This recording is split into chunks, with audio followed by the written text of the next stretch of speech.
comment aborder au mieux l'épreuve de l'entretien pour les tests de sélection d'unités spécialisées, d'unités d'élite comme le GIGN, le RAID, la BRI, ou même d'unités des forces spéciales au sein de l'armée de terre, de l'armée de l'air ou de la marine. C'est la thématique de ce podcast et pendant une quinzaine de minutes, on va essayer ensemble de creuser le sujet. Donc, comment je vais organiser ça? Dans un premier temps, je vais te faire des retours de candidats que j'ai pu accompagner sur ces tests et notamment sur cette épreuve d'entretien. Je vais après te donner différentes clés qui peuvent t'aider à mieux aborder, à mieux gérer cette épreuve qui, même si on s'y prépare, il faut s'attendre à être quand même un peu déstabilisé parce que c'est le but de cette épreuve. Mais en tout cas, la déstabilisation, elle peut être rapide et on peut avoir une bonne maîtrise de soi en fait et mieux gérer cette épreuve que d'autres personnes si on s'y est préparé. Voilà, c'est un peu l'objectif de ce podcast. J'espère que ça t'intéresse. C'est parti, on y va maintenant. Alors, j'ai accompagné plusieurs candidats. Là, je pense à un candidat que j'avais préparé pour le prestage GIGN de 2023. Et ce candidat, en mai 2023, il avait déjà fait la semaine de sélection pour le GIGN, il l'avait réussi. Et du coup, il avait déjà passé l'entretien. Et il était revenu vers moi, il est venu vers moi pour se préparer pour le prestage. Et il m'avait expliqué, du coup, lors de notre entretien, qu'il aimerait se préparer pour, de nouveau pour les entretiens qui pourraient se dérouler. Parce que lors de la semaine de sélection, lorsqu'il a passé cette épreuve, il m'expliquait que il s'était pas senti super bien. Il avait bloqué en fait sur des questions. Lors de cet entretien, par exemple, il lui avait demandé pourquoi, par exemple, toi plus qu'un autre. C'est une question auquel il faut se préparer quand même en amont. Ensuite, comme il avait déjà un peu en tête une spécialité, il lui avait dit pourquoi tu veux faire ça, cette spécialité, et pas une autre force. Pourquoi tu veux faire ça et pas une autre force? C'est une question auquel on peut aussi un peu se préparer. Mais également, après, il me disait qu'ils avaient fait des jugements, fait des affirmations, parce qu'ils avaient trouvé des failles dans son parcours, dans ses expériences passées. Et par exemple, il avait déjà passé des tests de sélection où en fait il avait fait échec. Et du coup, à un moment dans cet entretien, ils lui ont dit ok, t'as déjà abandonné une fois, pourquoi t'abandonnerais pas encore aujourd'hui? C'est une question sur laquelle il avait un peu bloqué. Et ensuite, il lui avait posé une autre question, c'est parce qu'en fait, il avait déjà postulé à plusieurs tests de sélection et pas forcément que pour cette unité-là. Et du coup, il lui avait dit en fait, tu veux pas rentrer chez nous, tu veux juste te barrer de la gendarmerie mobile. Tu veux pas rentrer chez nous, tu veux juste te barrer de là où tu es aujourd'hui. Il lui avait dit ça, et ça c'est quelque chose qui l'avait encore, un peu plus déstabilisé, si on peut dire ça comme ça. Et ce qu'il me disait, c'est que ça, en fait, par ces questions-là, par d'autres affirmations qu'ils ont pu lui dire durant l'entretien, c'est que ça a créé en quelque sorte le doute chez lui. Du coup, il s'est renfermé sur lui. Il s'est décrit un petit peu comme un Hannibal blessé à ce moment-là, même s'il me disait que c'était un peu exagéré. Et que du coup, suite à ça, ses réponses aux questions, elles étaient d'une voix un peu plus plate. Et que ça dégageait pas vraiment quelqu'un de motivé. Parce que il s'était senti un peu bloqué face à ces questions. Et il y avait beaucoup de sous-entendus dans ça, quoi. C'était quelqu'un qui pouvait encore abandonner, etc. Et lui, ce qu'il me disait, c'est qu'il avait porté du crédit à ses questions, à ses affirmations, à ses jugements, et c'est ça qui l'a déstabilisé. Et du coup, l'objectif, c'était qu'on travaille ensemble sur ça. Après, j'ai eu d'autres personnes avec qui j'ai travaillé, notamment pour d'autres tests de sélection, d'autres unités.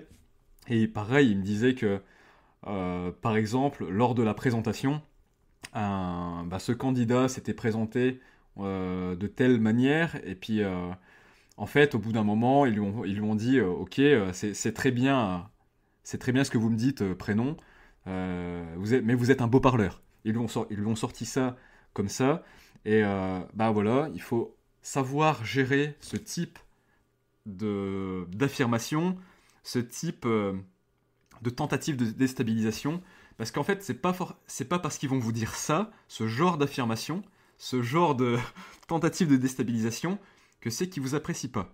Ils veulent surtout voir comment vous allez vous vendre, comment vous allez être convaincant, même sous pression.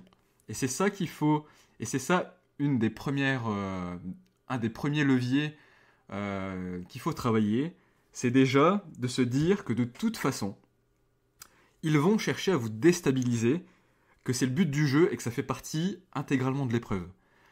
Et déjà, rien qu'en se disant ça, eh ben, ça rassure en quelque sorte, parce qu'on se dit, bah non, c'est pas personnel, c'est pas forcément contre moi, même si ça pointe du doigt des choses qui sont liées à ma personnalité, à mon parcours, etc. C'est le but de l'épreuve. C'est le but qu'ils viennent un petit peu vous titiller sur des points sensibles, entre guillemets, et vous, c'est le deuxième point, c'est le deuxième pilier qu'il faut chercher à développer. Vous devez être suffisamment sûr de vous à l'intérieur, avoir confiance en vous à l'intérieur et montrer une certaine détermination, une certaine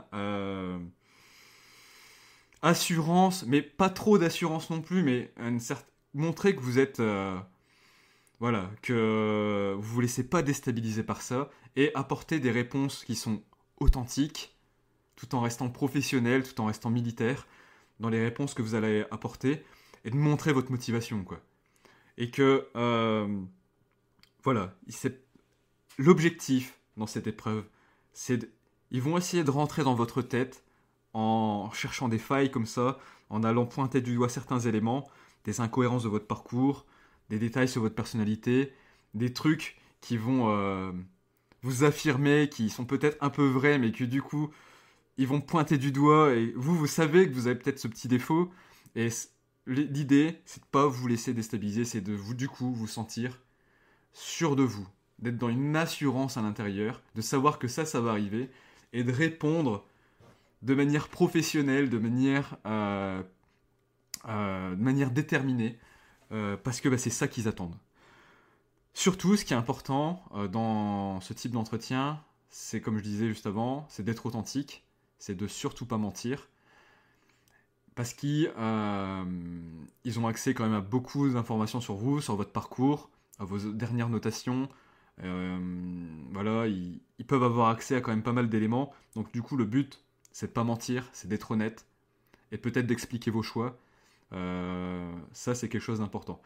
Un autre élément qui m'est revenu d'autres candidats, de plusieurs candidats, c'est de montrer vraiment qu'on a envie de travailler dans cette unité, parce qu'on aime, on aime ce qu'on va apprendre dans cette unité, on aime les missions, et ce qu'il faut surtout éviter de faire, c'est dès l'entretien, en fait, de se focaliser sur une localisation géographique qu'on a envie d'avoir, sur un lieu qu'on n'a pas envie d'avoir, sur tel ou tel en fait desiderata, telle envie personnelle, plutôt que de se focaliser et de parler en fait du métier et de ce qu'on recherche dans ce métier et de ce qu'on aime dans ce métier et de ce qu'on pense qu'on peut apporter vraiment avec nos qualités, nos compétences dans cette spécialité.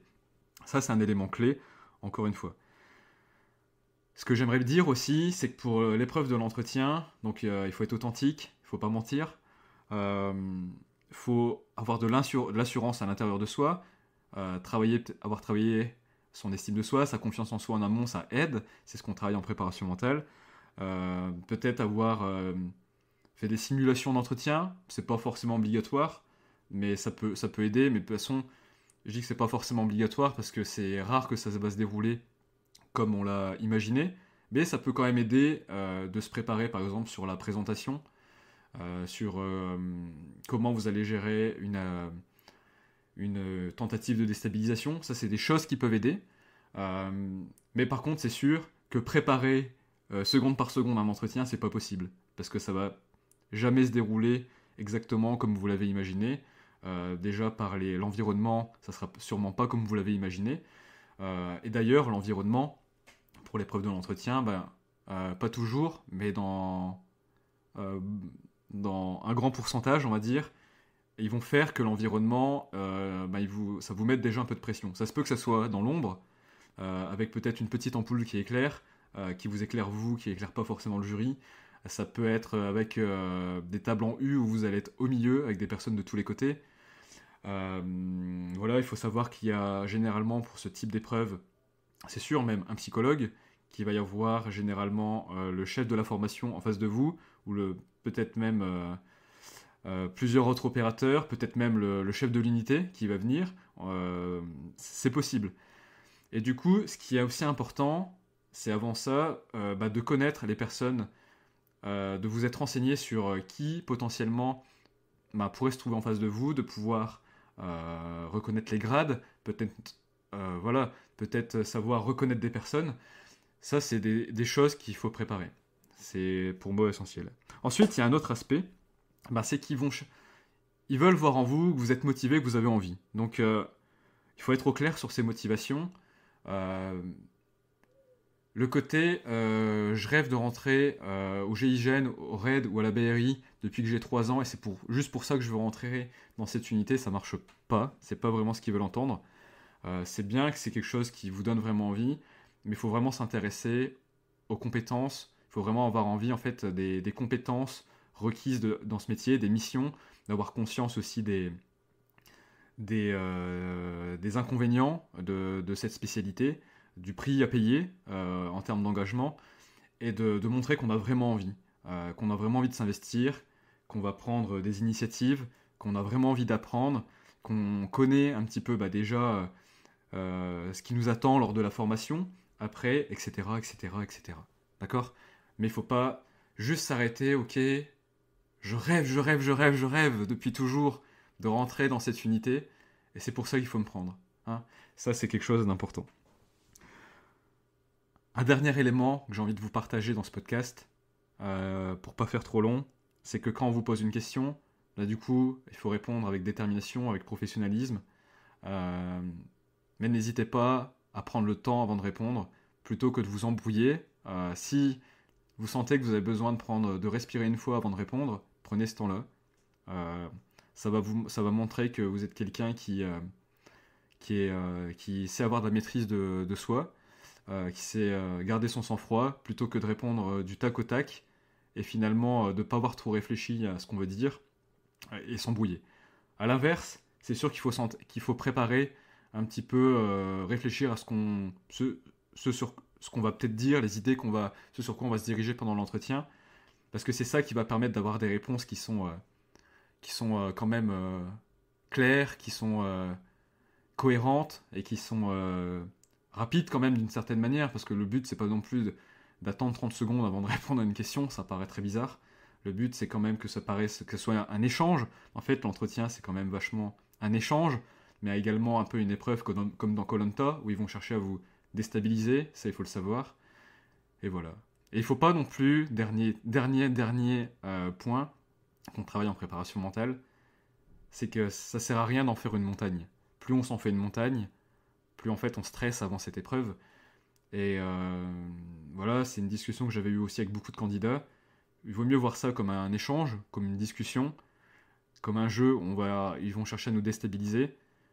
Mais si vous avez confiance en vous, si vous avez conscience de vos qualités, sans trop avoir confiance non plus, sans surconfiance, mais par contre que vous vous sentez quand même sûr de vous à l'intérieur et vous montrez de la détermination à l'extérieur, cette épreuve, elle devrait bien se passer.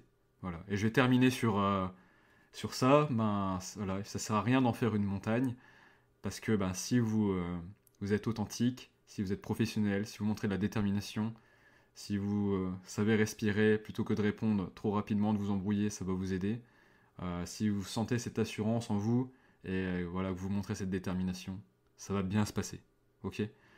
Il n'y a vraiment pas de quoi en faire une montagne. Et je suis désolé, je continue, mais parce que j'ai beaucoup de candidats qui m'ont dit qu'ils écoutent des retours d'autres candidats qui racontent comment ça s'est passé pour eux. Mais en fait, ils vont expliquer comment ça s'est passé pour eux, avec leur jugement, avec leurs craintes, etc., et avec leur modèle du monde.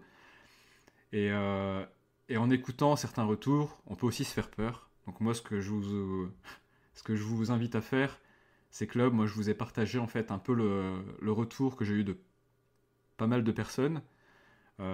Faut pas s'en faire une montagne. Encore une fois, je vous en dis ça, mais il faut quand même il faut se préparer et s'attendre à ce qu'ils essayent de vous déstabiliser parce que c'est le but de l'épreuve. Si vous avez apprécié ce podcast, eh ben, je vous invite à réagir, peut-être mettre un j'aime, mettre un pouce, je sais pas ce qui est possible de faire en dessous, mais plus vous allez réagir, plus l'algorithme va voir que ça intéresse.